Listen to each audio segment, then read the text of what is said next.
This is David with The Verge, and today we're taking a look at the newest version of Google's Chrome OS running on two new Samsung devices, a Series 5 Chromebook laptop and a Series 3 Chromebox desktop. As I mentioned though, Chrome OS is the real story here. It's been completely revamped and improved in a huge way. It actually feels like a real legitimate operating system, kind of for the first time.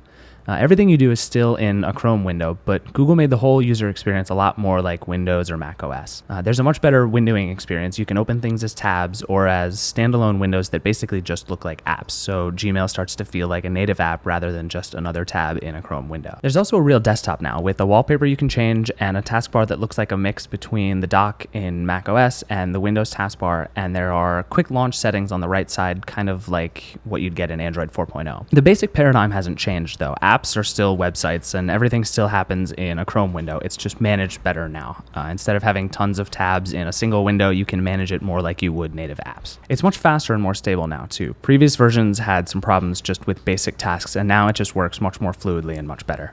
The biggest problem is that there are still some things you just can't do in a web browser. Chrome OS doesn't have apps like Skype, and even some chat clients or Twitter apps or photo editing apps leave a lot to be desired. It's also tough to do things like listen to music in the background. If you want to pause your music so you can watch a video, you have to switch to the correct tab and pause the music and then go back, and it's just a little slower to do a lot of things that you'd normally do with native apps. Also, since apps are still just bookmarks, if you click on an icon, it won't know that there's already a window open and will actually open another instance. And once you have 10 different windows of your email open, it starts to get a little messy. At this point with Chrome OS, there's really not a lot you can't do using a browser, but a lot of things are still slower and clunkier than having separate native apps that the operating system recognizes as distinct things. So next there's the new hardware. First there's the Samsung Series 5 Chromebook laptop, which hasn't changed much from last year's model. It's still light, it weighs 3.3 pounds, and it's very clean and minimal. It's available in a silver color, and it's good looking, but it's not quite as sleek as the all black CR48 or the white and black Series 5 from last year.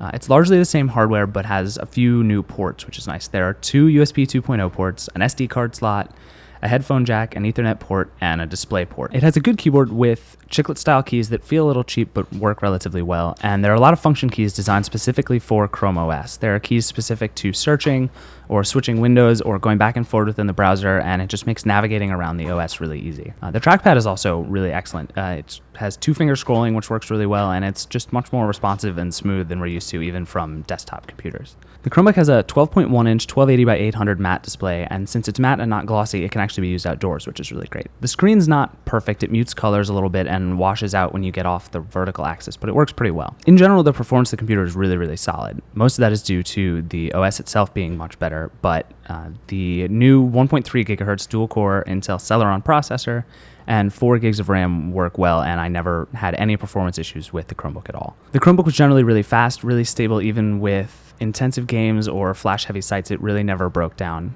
Boot and resume times are also insanely fast. It takes about 6 seconds to turn on and connect to the internet, and 2 seconds to resume from sleep, which is just crazy. The Chromebook also gets really great battery life. You'll get a solid full day of use out of it, 7 or 8 hours, and we got consistently above that on our battery tests. The device starts at $449, but for $549 you can get one with a Verizon radio inside, and it actually comes with 100 megabytes of free data per month. Then there's the Chromebox. It's kind of like the Mac Mini. It's basically a bunch of ports plus Chrome OS. It has 6 USB ports, 2 display ports, an Ethernet port, DVI, and a headphone jack. Google says it can power screens up to 30 inches, but it worked well on big TVs that we tested as well. It has the same performance as the Chromebook. It works really well. It's really stable. It has 4 gigs of RAM plus a 1.9 gigahertz dual-core Intel processor, and caused us, again, no problems in our tests, but that's largely due to Chrome OS being far better than it was. So in all, this is a huge leap forward for Chrome OS. It's some of the best hardware we've seen yet, and the operating system is far more stable and far more useful than ever before.